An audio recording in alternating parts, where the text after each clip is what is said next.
नमस्कार, बहुत स्वागत है आप सभी का। मैं हूं आपके साथ जया शर्मा और आज का मुद्दा में हम बात करने वाले हैं कांग्रेस की पहली मध्य प्रदेश की सूची की और आज इसी सूची पर हम विश्लेषण करने जा रहे हैं। बता दें आपको कि कांग्रेस ने मध्य प्रदेश में चुनावी जंग का ऐलान कर दिया है। प्रत्याशियों की दूसरी सूची में मध्य प्रदेश से 10 सुरमा मैदान में उतार दिए हैं। कांग्रेस ने 3 विधायकों को मैदान में उतारकर इस लड़ाई को और ज्यादा दिलचस्प बना दिया।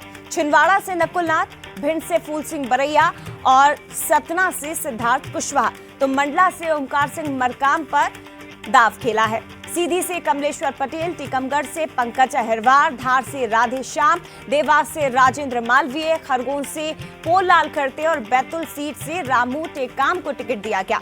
तो कांग्रेस ने 10 प्रत्याशियों के नामों का ऐलान किया और अब 19 सीटों का इंतजार बाकी है। अगर आपको कभी मौका मिले भिंड जाने का तो इस बार का आप जादू खुद अपनी आंखों से देखेंगे। जो पब्लिक, अभी तो लोगों को पता ही नहीं है कि जिस जनता के लिए हम लोग जिस तरह की लड़ाई लड़ते हैं उस प्रकार की लड़ाई कोई नहीं लड़ता है। अब हम गए हैं क्षेत्र में और देखेंगे कि बीजेपी कहीं किसी भी एंगल पर हमारे मुकाबले नहीं है। अगर आज पूरे देश में बैलेट के अनुसार वोटिंग हो जाए तो पूरे देश में कांग्रेस की सरकार बनना तय है।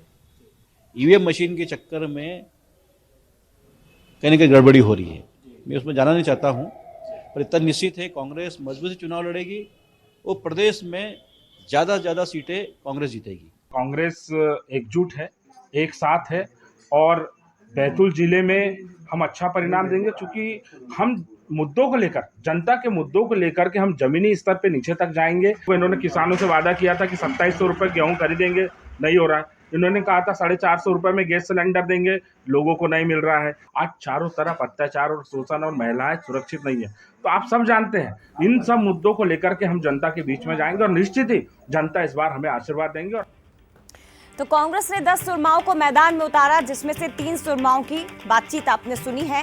कह रहे हैं कि हम जोरदार लड़ाई लड़ेंगे, जीत भी दर्ज करेंगे। दूसरी तरफ ये भी कहा जा रहा है कि अगर बैलेट से आज चुनाव आयोग चुनाव करवा दे तो बीजेपी कहीं दिखेगी ही नहीं। लेकिन इसके साथ ही कई और योजनाओं का बखान भी किया जा रहा है जो यूपीए गवर्नमेंट की थी और उन्हीं का आरोप बीजेपी पर लगाया जा रहा है। अब बंसल न्यूज के भी कुछ सवाल हैं, वो जरा जल्दी से आपको बता देते हैं। कांग्रेस के 10 सुरमा 24 की लड़ाई में कितना दम दिखा पाएंगे, ये सबसे महत्वपूर्ण सवाल है। पहला सवाल। अगला सवाल, 3 विधायकों को मैदान में उतारकर कांग्रेस ने बीजेपी को क्या चुनौती दे दी है, क्योंकि ये तीनों वही विधायक हैं जिन्होंने 2023 में बीजेपी के प्रत्याशियों को हराया था। तीसरा महत्वपूर्ण सवाल, सतना, सीधी, मंडला और भिंड में बड़े चेहरे उतारकर लड़ाई को कितना दिलचस्प कांग्रेस ने बना दिया है। तो ये 3 महत्वपूर्ण सवाल हैं और इसी के इर्द गिर्द आज हमारी चर्चा रहेगी। बातचीत शुरू करते हैं। मेहमानों से आपका तारुफ करवा देती हूँ। हमारे साथ इस वक्त दिनेश गुप्ता, वरिष्ठ पत्रकार, इस वक्त हमारे साथ जुड़ गए हैं। ब्रजगोपाल लोया जी, बीजेपी प्रवक्ता, स्टूडियो में हमारे साथ मौजूद हैं। इसके साथ ही अवनीश बुंदेला जी, मीडिया विभाग उपाध्यक्ष, हमारे साथ इस वक्त हैं। आप सभी का बहुत स्वागत है सर। और सबसे पहले दिनेश गुप्ता जी, आपके पास ही मैं आऊं और इस सूची को जरा मैं आपसे समझना चाहती हूं सर, कैसे देखते हैं आप इस सूची को? जिन सीटों का मैंने जिक्र किया, भिंड, सीधी, बैतूल और इसके साथ ही मंडला, इन 4 सीटों पर आपको मुकाबला कितना रोचक, कितना दिलचस्प दिखाई दे रहा है? साथ ही सूची का भी विश्लेषण करिएगा सर। ये जो पूरी सूची है वो, उसमें एक चीज बड़ी कॉमन है, कहीं भी जाइए, लॉयल्टी। क्योंकि जो सबसे बड़ा खतरा अभी इस वक्त कांग्रेस के सामने है वो लॉयल्टी का ही खतरा है जी। लोग कांग्रेस पार्टी जिस तरह से छोड़कर जा रहे हैं, जिस तरह से भारतीय जनता पार्टी में वो जो अभियान चला हुआ है सदस्यता दिलाने का, उस अभियान का जो खौफ भारतीय जनता पार्टी का जिस तरह से हम कांग्रेस में देख रहे हैं, उसमें जरूरी ये था कि जो लॉयल हैं उनको आप टिकट दें। ओमकार मरकाम भी आप लॉयल में देखेंगे, कमलेश्वर पटेल भी हैं, नकुल नाथ को लेकर इतना मीडिया ट्रायल हो चुका है, तो पूरी कोशिश हो गई कि वो अब आए, लेकिन वो आए नहीं। तो ऐसे आप देखें ना कि बहुत सारी जो सीटें, आप जिनके खरगोन में भी आप जो कैंडिडेट पार्टी ने दिया है, विधानसभा चुनाव के समय भी उनकी बहुत चर्चा थी कि उनको विधानसभा सेंधवा से टिकट मिलेगा। आप फूल सिंह बरैया को देखिए, जितने भी कयास मीडिया में थे कि साहब विधायक नहीं लड़ना चाहते, बड़े चेहरे नहीं लड़ना चाहते, वो सारे चेहरे हैं। जो लॉयल है वो कांग्रेस की पहली सूची में है, और अगली सूची भी आप देखिए इसी तरह की होगी। कोई कांग्रेस पार्टी जो अपने लॉयल है उनके साथ शायद फिर से एक बार मैदान में आना चाहिए। सर, ये बहुत महत्वपूर्ण बिंदु आपने मुझे दिया है कि जो समर्पित कार्यकर्ता हैं कांग्रेस के, वो आपको इस पहली सूची में नजर आएंगे। हालांकि थोड़ा सा लंबा इंतजार हो गया सूची के लिए, और सूची जब आई तो उसमें भी 10 नाम ही सामने आए। आपसे मैं समझना चाहूंगी अवनीश बुंदेला जी, लंबा इंतजार करना पड़ गया सर, लेकिन आप ये कह रहे थे कि फरवरी के अंत में हम सूची जारी कर देंगे, ये कहा गया। बीजेपी से पहले आपकी सूची आने वाली थी, लेकिन थोड़ा सा इंतजार। 10 नाम घोषित हुए हैं, 19 नाम कब? देखिए जया जी, कहीं कोई इंतज़ार नहीं है और कहीं कोई देर नहीं है, क्योंकि अभी कहीं आचार संहिता लगी नहीं है। भारतीय जनता पार्टी तो एक ऐसी पार्टी बन चुकी जो हमेशा चुनावी मोड में रहती है, कहीं जनहित की, कहीं अपने वादों की बात नहीं करती। अभी अभी आप एक चुनाव जीत कर आए हो, आपने कई सारे जनता से वादे किए, तो उनकी कहीं चर्चा नहीं, आप फिर से एक नए चुनाव में लग गए। तो मुझे लगता है इसमें कहीं देर हुई है। और मैं एक निवेदन करूँगा कि इनको आप सूरमा मत कहिए। मैं तो, हमारे यहाँ तो हम जनसेवक कहते हैं कि जनसेवक हैं, जनता की सेवक के लिए, सेवा के लिए आए हैं, और पार्टी ने इनको अवसर प्रदान किया है। और वास्तव में ये बात जो आपसे भी सुन रहा था, जो गुप्ता जी भी कह रहे थे कि सर्वश्रेष्ठ हैं, मतलब ये कहीं ना कहीं लॉयल हैं पार्टी के प्रति। और आज की तारीख में लॉयल्टी एक बहुत बड़ी चीज़ है, क्योंकि जब जिस तरह से भारतीय जनता पार्टी ने पूरी तरह से सोच रखा है कि विपक्षी दलों को उनको तोड़ देना है, और इस बात पे हम ही नहीं कह रहे, माननीय सर्वोच्च न्यायालय भी कहता है। कल आप देखें, कल जब स्टेट बैंक के संदर्भ में माननीय सर्वोच्च न्यायालय ने सिर्फ 24 घंटे का समय दिया कि आप लगभग 3:30 बजे का ये निर्णय है का समय दिया कि वो पूरे जो 16,000 करोड़ चंदा लिया गया है वो पूरे आप चुनाव आयोग की वेबसाइट पर अपलोड करिए 24 घंटे में। ये करीब पिछले 1 महीने तो सर, उस एक निवेदन प्लीज, इसी पर हम चर्चा करें। मैं एक आपको वही बता रहा था। हाँ। तो खटाक से ये CAA लेकर आते हैं, तो मतलब कहने का विषय ये है जय जी कि एक ऐसी सरकार, ऐसी पार्टी से हमको लड़ना पड़ रहा है जो चुनाव जीतने के लिए कुछ भी कर सकती है, किसी भी हद तक जा सकती है, और उनका धर्म कर्म सब कुछ जो है सिर्फ चुनाव है। इस आप देखें पूरे टाइम चुनाव लड़ते हैं भैया। आप इसके अलावा आप जब चुनाव, जैसे आज एक चुनाव आप जीत के जाते हो, तो क्या जनता के हितों की बात कौन करेगा? आज जो आपने वादे किए थे, जो अभी रामू टेकाम जी कह 27-31 का आपने वादा किया था, उसकी कोई चर्चा ही नहीं कर रहा। आपने 3,000 रुपये लाडलियों को देने की बात की, उसकी आप कोई चर्चा नहीं करते। आपने संविदा कर्मियों के कल्चर को खत्म करने की बात कही थी 4 जुलाई 2023 को, उसकी आप बात नहीं करते। आपने, शिवराज जी ने खुद कहा था कि मैं 1 लाख नौकरी प्रति, मोदी जी की तो छोड़ें 2 करोड़ रोजगार प्रतिवर्ष, वो तो छोड़िए। शिवराज जी ने 2023 में चुनाव के पहले कहा था, 2023 शुरुआत में, कि हम 1 लाख नौकरी देंगे इस साल। 36,000 की आपने परीक्षा आयोजित करवाई प्रोफेशनल एग्जामिनेशन बोर्ड के माध्यम से, आज तक उसके नतीजे नहीं आए। इन्हीं मुद्दों को लेकर कांग्रेस उतरेगी, यही हमारे मुद्दे हैं। और हम यही जनता तक पहुंचाएंगे। सुनिए जय जी, हाँ। हम अगर यहाँ सत्ता में नहीं है, लेकिन हम कर्नाटका में या जहां भी सत्ता में, हिमाचल प्रदेश में या तेलंगाना में, हम चुनाव हम इन्हीं मुद्दों पर लड़। ऐसा नहीं है कि हम हमेशा चुनाव चुनाव चुनाव चुनाव, ये गलत है आप। और ये क्या कर रहे हैं, ये रोज पार्टी को तोड़ने का प्रयास कर रहे हैं। ED CBI इनका डर दिखा दिखाकर जिस तरह विपक्षी दलों को तोड़ने का काम किया जा रहा है, तो ये तो मैं कहूंगा ये मुगलों से बदतर होगा। लुटेरे जो होते थे ना पहले मुगल, वो कहते थे या तो हमारे सामने सरेंडर करो या हमसे लड़ो। ठीक है, तो ये होता था, वही आज हो रहा है। जिन राज्यों का आपने जिक्र किया सर, फिर वहां पर EVM और बैलेट पेपर को लेकर भी चर्चा होती है, फिर वो एक अलग ही मुद्दा छिड़ जाएगा बहस का। लेकिन ब्रजगोपाल लोया जी, कैसे देखते हैं आप कांग्रेस की सूची को? 3 विधायक, और इनमें से कुछ नाम ऐसे हैं जो आप भी जानते होंगे सर, जिन्होंने सांसदों को हराया 2023 में। कैसे देखते हैं, बीजेपी के सामने चुनौती है ये प्रत्याशी? नहीं, देखिए राजनीति में हर चीज एक चुनौती है, परंतु भारतीय जनता पार्टी की चुनौती लेने का नजरिया कुछ अलग है। ये चुनाव राष्ट्र का है, चुनाव होना है राष्ट्रीय मुद्दों पर, चुनाव व्यक्तियों का नहीं हो रहा है, राष्ट्रीय मुद्दों पर चुनाव हो रहा है कि कौन सा राजनीतिक दल राष्ट्रीय मुद्दों पर खरा उतर रहा है, कौन सा राजनीतिक दल भारत को वैभवशाली गौरवशाली बना पा रहा है, कौन सा राजनीतिक दल देश को तेज गति से विकास की धारा से जोड़ पा रहा है, कौन सा राजनीतिक दल इस देश के गांव गरीब के कल्याण के लिए काम कर पा रहा है। उसमें जो अक्षमता कांग्रेस की है, तो उम्मीदवार कोई भी आए, भारतीय जनता पार्टी इस पर चिंता भी नहीं करती और चर्चा भी नहीं करती कि कौन व्यक्ति वहाँ कहाँ से चुनाव लड़ेगा। हमारे लिए तो महत्वपूर्ण ये है कि हमें मध्य प्रदेश में 29 सीटें जीतना है, और 29 सीट जीतने का रोड मैप क्या है। हम 2014 में 27 जीते थे, 2019 में 28 जीते थे, एक सीट हमसे दूर रह गई थी केवल 35-36 हजार वोटों से। उस सीट को हमने वहाँ 5 वर्ष मेहनत की है, हमने वहाँ गरीब कल्याण की योजनाओं को पहुँचाया है, हमने उसे छिंदवाड़ा के विकास के लिए जो हर संभव प्रयत्न कर सकते थे वो करने का काम किया है, वहाँ का जो आदिवासी वर्ग है उसको गौरव देने का काम किया है। तो हम समझते हैं कि हम 29 सीट जीत रहे हैं। एक दूसरा मुद्दा है जो अभी कह रहे थे कि लॉयल्टी बड़ा खास है, हमारे आदरणीय दिनेश जी इस बात को कह रहे थे, लॉयल्टी किसके प्रति?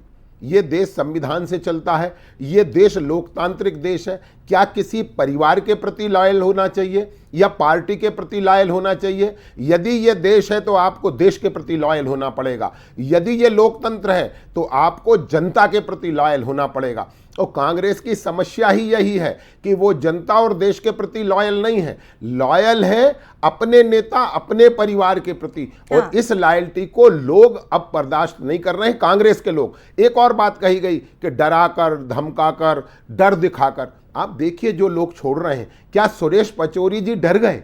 क्या गजेंद्र सिंह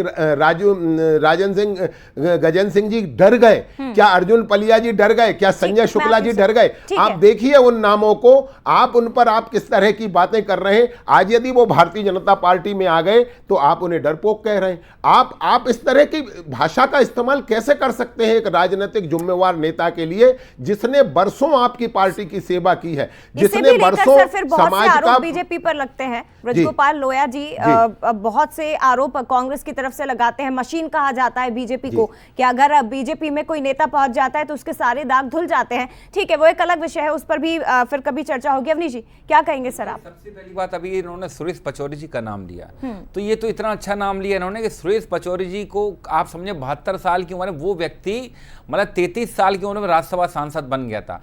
हर व्यक्ति का सपना होता है कि जब उसकी शादी हो तो अपने कैरियर के उफान पर हो, चढ़ाव पर हो। आपको मालूम सुरेश पचौरी उन चंद लोगों में होंगे, जब वो दूल्हा बनकर गए थे तब उस समय राज्यसभा सांसद थे, यूथ कांग्रेस के प्रदेश अध्यक्ष वो बन चुके थे। ऐसे महत्वपूर्ण पदों पर जो व्यक्ति रहा है, 4 बार राज्यसभा सांसद, 10 साल केंद्रीय मंत्री, पीसीसी चीफ और ना जाने कितनी कितनी जिम्मेदारियों पर, और क्या करोगे? आज पार्टी, हम कहते हैं ना हमारी कांग्रेस पार्टी आज कमजोर स्थिति में है, आज पार्टी को सहारे की आवश्यकता, आप भाग जाते हैं। संजय शुक्ला की जो बात कर रहे हैं, आप मुझे बताएं, संजय शुक्ला को इसी सरकार ने 140 करोड़ का अवैध खनन का नोटिस दिया है। नहीं, लेकिन तो संजय शुक्ला जी तो ये कहते हैं सर, आप सुरेश पचौरी, आप अपनी बात पूरी करिएगा, काउंटर क्वेश्चन है मेरा।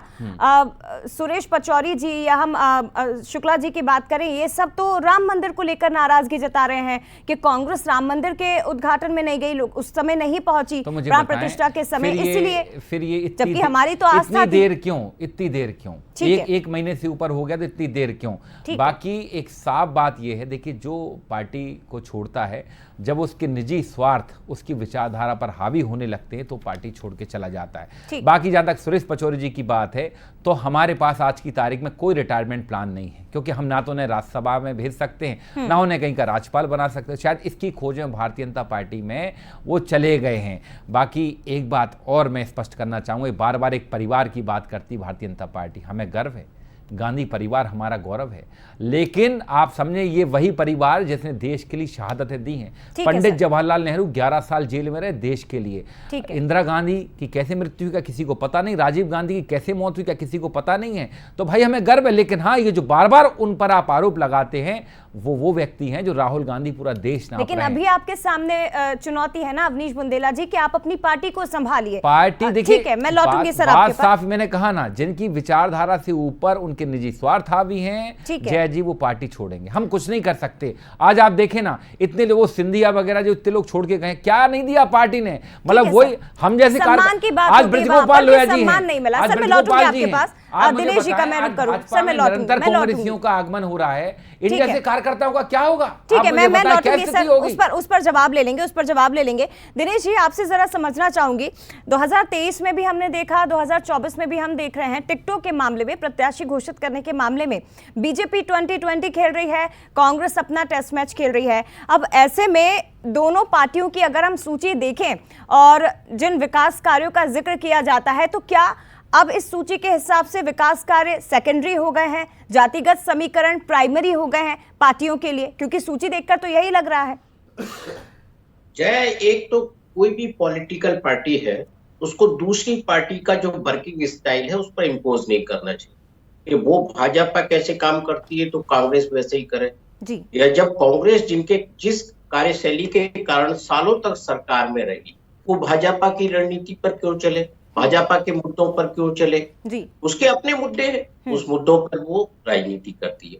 और कब नहीं थी कास्ट की पॉलिटिक्स इस देश में? बिल्कुल, हमेशा से रही। तो जो भी टिकट दिए जाते, क्या भारतीय जनता पार्टी कास्ट का कैलकुलेशन नहीं लगाती है?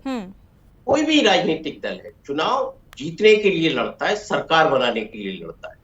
चुनाव इसलिए नहीं लड़ते कि वो हार जाए। यदि कांग्रेस ने 2019 में एक गलती रीवा में की, मैं आपको एग्जांपल के तौर पे बता रहा हूं कि ब्राह्मण के खिलाफ ब्राह्मण उम्मीदवार आपने उतार दिया, तो क्या हुआ? जो ब्राह्मणों को जो फैसला करना था, जिसके पक्ष में गए, वो चले गए। इस बार भी कांग्रेस पार्टी ने तो अभी घोषित नहीं किया, लेकिन भारतीय जनता पार्टी ने तो वही ब्राह्मण दिया ना। आपने सीधी में भी ब्राह्मण दिया, वो ब्राह्मण बाहुल सीट है। तो भारतीय जनता पार्टी इससे कहां मुक्त है? तो लेकिन ये जो बार बार एक चीज होती है ना कि कांग्रेस भारतीय जनता पार्टी की तरह काम करे, तो मुझे लगता है बहुत सारी चीजों में हर राजनीतिक दल का अपना एक नजरिया होता है, वो उस तरह से काम करता है, उसका एक कैलकुलेशन होता है। और 23 के विधानसभा चुनाव में जो हमने उसके बाद जो आरोप प्रत्यारोप देखे, वो यही तो देखे कि कमलनाथ जी ने सर्वे की जो सूची थी उसके आधार पर टिकट नहीं दी। यही तो आरोप प्रत्यारोप हो रहा था ना। और इस बार आप देखिए, जो सूची कमलनाथ के उससे बाहर है, ये पूरी ये जो सूची है एआईसीसी की सूची है। इसलिए आप इसमें एक एक सीट पर, आप किसी भी सीट पर, आप यदि खरगोन की सीट देखेंगे, जो पोरलाल की मैं जिक्र कर रहा था, ये सैनपा में जयेश को सीट दी थी कांग्रेस पार्टी ने, और वहां पोरलाल खुद वहां एक कंटेनर थे, दावेदार थे। उनको पार्टी ने कहा था कि आप लोकसभा क्षेत्र का प्रचार करें। अब यदि उनको टिकट दे दी है, तो कहीं ना कहीं कमिटमेंट पे पार्टी आगे बढ़ रही है, वो अपनी स्ट्रेटजी पर आगे बढ़ रही है। और जो है भारतीय जनता पार्टी की अपनी स्ट्रेटजी, धार में तो उनका कैंडिडेट भी नहीं आया अभी। तो सभी जो है, ये अभी तो चूंकि इलेक्शन अनाउंस नहीं हुआ है, और कांग्रेस तो नॉमिनेशन फाइल जब होता है उसके एक दिन पहले अपने उम्मीदवार घोषित करती रही है। और अभी भी कोई आश्चर्य नहीं है कि कुछ इसमें उठापटक हो जाए और उसके बाद फिर वो लास्ट डे का सीन हम देखें। तो कांग्रेस में सब कुछ राजनीति में संभव होता है, और यहाँ भी हम एक संभावना पर ही आधारित बात कर। बिल्कुल, ये बात तो बिल्कुल सही है सर। राजनीति में कब क्या हो जाए, 24 घंटे में या अगले 1 घंटे में क्या तस्वीर बदल जाएगी, आप या हम कुछ नहीं कह सकते। ब्रजगोपाल लोया जी, अगर मैं इन 2 सीटों की बात करूं, सीधी और सतना की, यहाँ से सतना से जो सिद्धार्थ कुशवाहा जी हैं, सांसद को ही इन्होंने हराया जब गणेश सिंह को आपने प्रत्याशी बनाया विधानसभा चुनाव में। तो इस सीट पर आप चुनौतियां कितनी देखते हैं? क्योंकि एक बार फिर से हम वही मुकाबला देखेंगे जो 2023 में हमने देखा। बिल्कुल ठीक बात है। देखिए, मैंने आपसे जो शुरू में कहा था कि हर चुनाव एक नया चुनाव होता है और हर चुनाव के अपने एक मुद्दे होते हैं। 2018 के 11 दिसंबर को मतगणना हुई थी, उसमें भारतीय जनता पार्टी मध्य प्रदेश में कांग्रेस से पीछे रह गई थी। उसके केवल 3 माह बाद मध्य प्रदेश में लोकसभा का चुनाव हुआ अप्रैल 2019 में, और उसमें भारतीय जनता पार्टी पूरे मध्य प्रदेश में अपनी विजय पताका फहराकर आगे निकल गई। तो हर चुनाव का अपना एक मैंडेट होता है, और जनता हर बार अलग अलग कारणों से मत देती है। कभी पार्षद के लिए देती है, तो कभी विधायक के लिए, और कई बार कई तरह के समीकरण एक हार और जीत में काम करते हैं। मैं एक बात और निवेदन कर रहा था, अवनीश जी ने एक प्रश्न उठाया था कि भारतीय जनता पार्टी, कांग्रेस, उनके पास रिटायरमेंट प्लान नहीं है, भारतीय जनता पार्टी के पास है। मैं कुछ जिक्र जरूर करना चाहूँगा। जहां भारतीय जनता पार्टी के लिए पास कुछ भी नहीं है किसी को देने, वहां भी कांग्रेस के वरिष्ठतम नेताओं के परिवारजन भारतीय जनता पार्टी ज्वाइन कर रहे हैं। केरल का मैं जरूर उदाहरण दूंगा कि पद्मजा वेणुगोपाल, जो वहां के सबसे बड़े नेता करुणाकरण की बेटी हैं, उन्होंने भारतीय जनता पार्टी को ज्वाइन किया है, कोई लालसा में नहीं किया है। वहां पर कांग्रेस के सबसे बड़े नेता ए.के. एंटोनी जी, उनके लड़के अनिल एंटोनी ने बीजेपी को अगर ज्वाइन किया है तो क्या विधायक सांसद बनने के लिए किया है? वहां तो भारतीय जनता पार्टी का विधायक नहीं है, सांसद नहीं है, वो संभावनाओं का द्वार खोल रहे हैं। एक और बात कही गई कि ये नेता जो छोड़कर जा रहे हैं इनको कांग्रेस ने दिया। आज ये नेता छोड़कर चले गए तो कांग्रेस देने लायक नहीं बची। इसका सीधा सीधा मतलब है कि जो नेता आज छोड़कर जा रहे हैं उनके कारण कांग्रेस देने लायक थी। ये गंभीर प्रश्न आज कांग्रेस को संकट में डाल रहा है और इन पर चर्चा करने वाला कोई नहीं है। नाराजगियां होती हैं, हमारे परिवार में भी होती हैं, परंतु उन नाराजगियों को संवाद से हल किया जाता है। आज कांग्रेस का जो नेतृत्व है, माननीय राहुल गांधी जी का जो नेतृत्व है, वो किसी से संवाद नहीं करना चाहिए। एक बात और कह दूं, उसके बाद बात खत्म कर दूंगा। जिस परिवार की बात कही कि उन्होंने जेल की यात्राएं की हैं, तो उन सावरकर को तो आप गाली देते हो जिन्हें 2 जन्म का आजीवन कारावास हुआ था। स्वतंत्रता के आंदोलन में सिर्फ एक व्यक्ति था। मैं फिर से कहता हूं, माफी मांगने वाले लोग इस बात को गंभीरता से समझ लें। कांग्रेस के कार्यालय के बाहर सारा देश मानता है कि महानतम स्वतंत्रता के सेनानी सावरकर थे, जिन्हें 2 जन्म का आजीवन कारावास दिया गया। 2 जन्म का आजीवन कारावास किन्हीं के उन कारावासों पर छोटा पड़ गया जिन्हें पीए वॉलीबॉल खेलने की सुविधा जेल में मिली थी। ठीक है ब्रजगोपाल लोया जी, लेकिन फिलहाल हम सूची पर चर्चा कर लें। अवनीश बुंदेला जी, महिला प्रत्याशी एक भी नहीं सर, 10 नामों में एक भी महिला कैंडिडेट नजर नहीं आ रही। अभी 19 सीटें और बाकी हैं और आपने देखा होगा विधानसभा चुनाव की बात करें तो हमने भारतीय जनता पार्टी से ज़्यादा महिला प्रत्याशी, अगर मैं सिर्फ सागर जिले की बात कर लूँ तो हमने वहाँ 3 महिला प्रत्याशी उतारे थे, तो वो कोई समस्या नहीं। आप देखेंगे हमारे यहाँ महिला प्रत्याशी भी आने वाले 19 सीटों पर आपको भरपूर देखने मिलेंगे। और पूरे देश की बात करें तो हम उस पार्टी के सदस्य हैं कि जिसने देश में सबसे पहली महिला प्रधानमंत्री, महिला राष्ट्रपति, महिला मुख्यमंत्री, सब कुछ दिया, महिला सांसद, महिला विधायक। तो देखिए ये मतलब मुझे लगता है ये विषय नहीं होना चाहिए, लेकिन ना विषय ये है ना, क्योंकि सर आप लोग भी फिर बीजेपी पर सवाल खड़े करते हैं। भले ही 24 नाम बीजेपी ने घोषित किए, लेकिन 3 से 4 महिला कैंडिडेट हैं उनकी। अभी हमारे पूरे नाम घोषित नहीं हुए और तो हम उम्मीद करें कि आगे महिला प्रत्याशी बिल्कुल रहेंगे। ठीक है ब्रजगोपाल, जरा छोटी सी बात कहनी है। देखिए, निश्चित कांग्रेस वो पार्टी है जिसने परिवार की महिलाओं को तो प्लेटफॉर्म दिया, मगर देश की महिलाओं को ठेंगा दिखाने का काम किया। कभी नारी कल्याण के लिए कुछ नहीं किया और कभी वास्तव में परिवार को छोड़कर कभी नारियों को नेतृत्व नहीं दिया, न सम्मान किया। ये कांग्रेस का दुर्भाग्य है। जैसा आज आप चर्चा कर रहे हैं, जब इनकी पूरी सूची आ जाएगी आप देखेंगे कि महिलाओं को कितना कम स्थान होगा।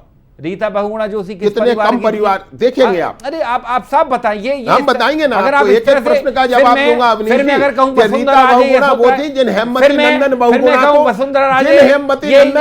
को आपने अमिताभ बच्चन से चुनाव हरवा दिया था। ये बहस चुनाव हरवा दिया था। और आपके राजकुमार आज अमिताभ बच्चन को भी गाली बक रहे। बड़ा दुर्भाग्य है कि रीता बहुगुणा के अपमान करने की मशीन बन चुके हैं। ठीक है सर, समय की थोड़ी सी मेरे पास कमी है, लेकिन शुभकामनाएं आप दोनों ही दलों को। तमाम मेहमान हमारे साथ जुड़े, आप सभी का बहुत शुक्रिया सर। बीजेपी ने 24 प्रत्याशियों के नामों का ऐलान किया, लेकिन कांग्रेस ने 10 सीटों पर अपने प्रत्याशी घोषित किए हैं। अब इंतजार अगली सूची के लिए कब तक करना पड़ेगा, लेकिन ये देखना बहुत महत्वपूर्ण है कि कांग्रेस ने जिन 3 विधायकों को मैदान में उतारा है सांसदों के सामने, वो कितनी कड़ी चुनौती बीजेपी को दे पाते हैं। ये बहुत दिलचस्प मुकाबला कुल 3 से 4 सीटों पर होने जा रहा है, लेकिन ये तय है कि 24 की ये जंग बहुत महत्वपूर्ण और उतनी ही दिलचस्प आने वाले वक्त में होने जा रही है। फिलहाल आज का मुद्दा में इतना ही।